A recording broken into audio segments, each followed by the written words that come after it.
10টি সংখ্যার গড় 12। প্রত্যেক সংখ্যার সঙ্গে যদি 2 যোগ করা হয় তাহলে নতুন গড় কত হবে? 2 বিয়োগ করলে নতুন গড় কত হবে? 2 দিয়ে প্রত্যেকটা সংখ্যাকে গুণ করলে নতুন গড় কত হবে? আর 2 দিয়ে প্রত্যেকটা সংখ্যাকে ভাগ করলে নতুন গড় কত হবে?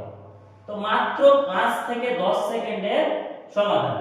দেখো 2 যোগ করা হয় তাহলে নতুন গড় হবে 14, 2 বিয়োগ করলে নতুন গড় হবে 10, 2 দিয়ে প্রত্যেকটা সংখ্যাকে গুণ করলে নতুন গড় হবে 24, আর 2 দিয়ে প্রত্যেকটা সংখ্যাকে যদি ভাগ করা হয় তাহলে নতুন গড় হবে কত?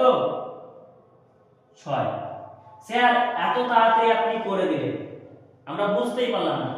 তো চলো এই অঙ্কটা আমি করে দিলাম, তার জন্য আমি বেসিকটা তোমাদেরকে ক্লিয়ার করে দেব। সাপোজ ধরো চারটি সংখ্যা 2, 4, 6 আর 8। এই চারটি সংখ্যার গড় কত বার করলে কত হবে? 5। ক্লিয়ার? ঠিক আছে, দেখো 2 আর 8 এ 10, আর এই 10 যুক্ত করলে 20, আর 20 কে 4 দিয়ে ভাগ করলে 5। প্রত্যেকটা সংখ্যার সঙ্গে যদি আমি 2 যুক্ত করি তাহলে কত হবে? দেখো 4, এটা হবে কত? 6, এটা হবে 8, এটা হবে 10। তাহলে এখন নতুন গড় কত হবে? দেখো 10 আর এখানে 10, 20 আর 8 এ 28, 28 কে 4 দিয়ে ভাগ করলে কত হবে? 7। দেখো প্রত্যেকটাই 2 ইনক্রিমেন্ট করেছিলাম, আগে গড় কত ছিল? 5, তাহলে গড় কত বৃদ্ধি হলো? 2। সংখ্যার সঙ্গে যদি 2 যোগ করা হয় তাহলে গড়ের সঙ্গেও 2 যোগ করলে নতুন গড় পাওয়া যায়। যদি 2 বিয়োগ করা হয় তাহলে নতুন গড়ের সঙ্গে 2 বিয়োগ করতে হয়। যদি 2 গুণ করা হয় তাহলে নতুন গড়ের সঙ্গেও 2 গুণ করতে হয়।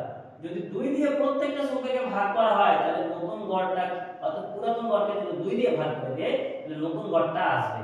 ওই জন্য দেখো 12 এর সঙ্গে অর্থাৎ প্রত্যেকটা সংখ্যাকে 2 যোগ করা হচ্ছে, তাহলে গড়ের সঙ্গে 2 যুক্ত করে দিয়েছি, এর জন্য 14। প্রত্যেকটা সংখ্যাকে 2 বিয়োগ করতে বলেছে, তাহলে নতুন গড়ের সঙ্গে 2 বিয়োগ করে দেব, তাহলে নতুন গড় পেয়ে যাব পুরাতন গড়ের সঙ্গে। প্রত্যেকটা সংখ্যাকে 2 দিয়ে গুণ করতে বলা হয়েছে, তাহলে গড়ের সঙ্গে 2 দিয়ে গুণ করে দিলে নতুন গড় পাওয়া যাবে। এবং প্রত্যেকটা সংখ্যাকে 2 দিয়ে ভাগ করতে বলা হয়েছিল, নতুন গড় কত হবে? তাহলে পুরাতন গড়কে যদি 2 দিয়ে ভাগ করে দেওয়া হয় তাহলে নতুন গড়টা পাওয়া যাবে। আশা করি ভালো লেগেছে।